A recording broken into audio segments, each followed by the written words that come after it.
Good morning. You joined me on this windy morning from the UK. I don't know if some of you know that I was planning to put a Samsung Galaxy Tab 7 Plus in the car with the Android apps on, so I could basically just mirror my mobile onto the car when I get in. Didn't quite work out. I'll have to move the 10-inch display somewhere else, which is going to be a bit of a nightmare.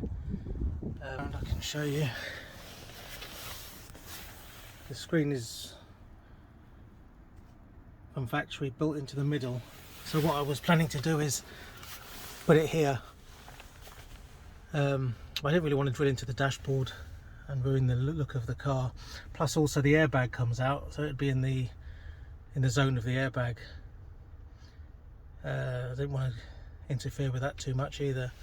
So as you can see, the plan now is to put this unit in. Got it off Amazon, RoadTop. It's had quite a few good reviews on it, so I thought I'd give it a try.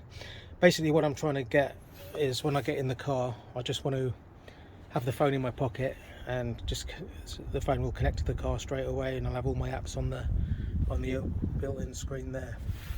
So let's just open this box up. I've already opened it, so the packaging doesn't come like that. As you see, you get the user manual, which is got a lot of information on how to connect it all up and so forth. And you've got the instructions there, how to fit it in the car. Anyway, we don't need to worry about that. Pretty straightforward. So you'll see you've got toggle switches on the front there, and the settings for the BMW are the 3, 1, 2 and 3. 1 and 2 have to be set on by default, but if you've got the larger 10.25 inch screen, which I've got, you've got to put number 3 on as well. Going around to the other side, you've got your main power loom goes in there. That's your Wi-Fi antenna, and this is for the USB camera and audio in and audio out. And you've got your low voltage differential signaling in and out. What you've got here, you've got the 4 pins for the twin LVDS signals, and these 2 at the top there are for power, which powers the monitor on 12 volts. So what you're supposed to actually do is disconnect your main display, feed it into the LVDS. Sorry, disconnect your main display, and the plug that comes from the main display from the head unit goes into the LVDS in, and then the LVDS out with the short cable they give you here.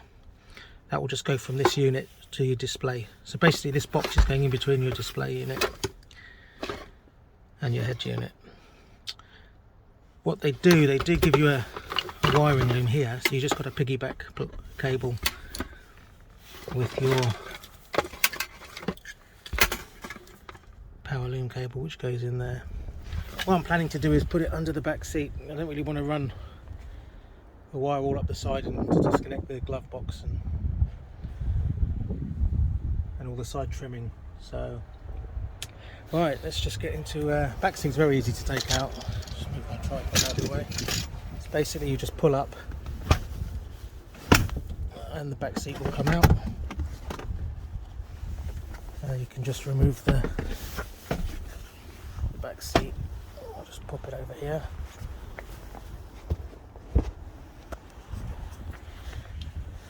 And there you'll see the head unit and the amplifier. That's for the Harman Kardon sound system. You've got a separate power amp which goes over there. And I'll just move this locking wheel bolt out of the way. Right, so basically what we want to do is disconnect this main plug and the display plug. So I'll set the camera up on the tripod and we'll get on and do that.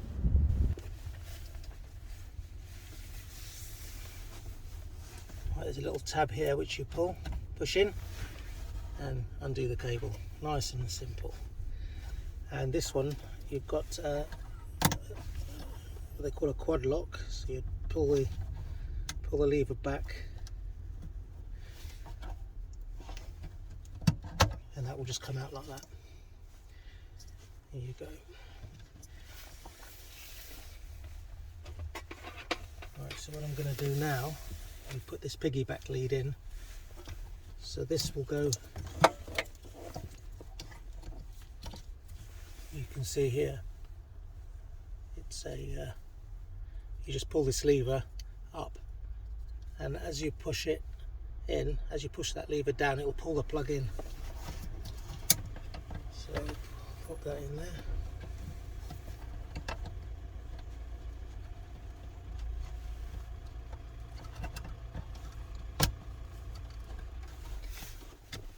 That's in.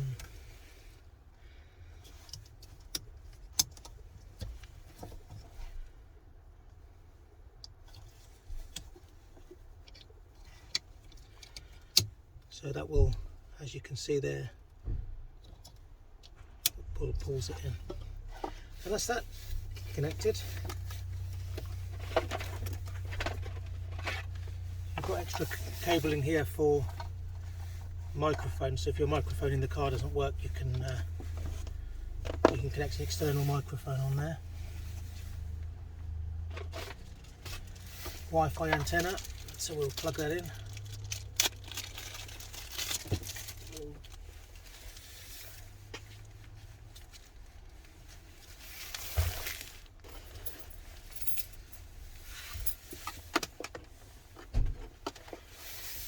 Right, now we have the box here.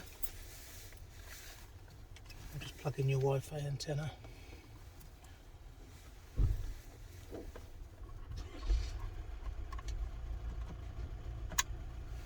Okay, that's your Wi-Fi antenna plugged in, so you can just stick that anywhere you want. Just throw it over there for the time being.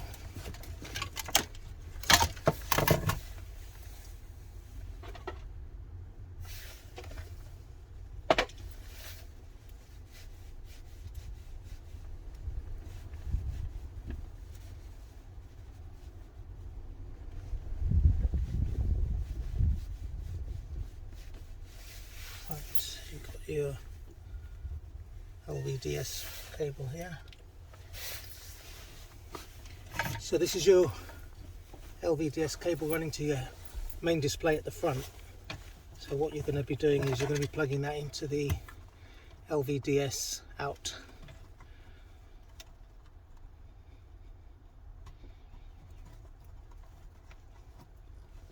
Okay, and then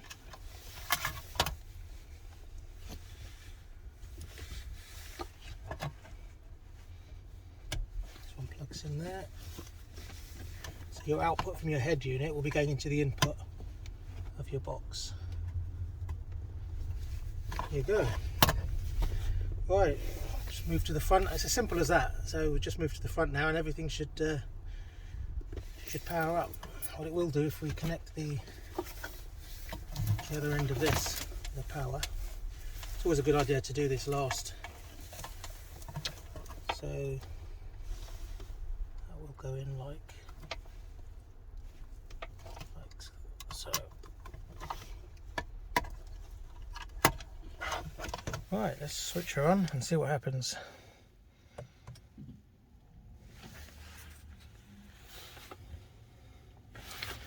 Okay, so what you do is you press and hold the menu button down. These timeouts provide not only rest, and you should get the signal. Well, after installing that, it didn't work. Couldn't get no signal out of the box. The tiles were coming up on the iDrive system, but when you hold the menu down and hold the menu button down for 3 seconds, it just comes up with no signal. So it looks like it'll be going back.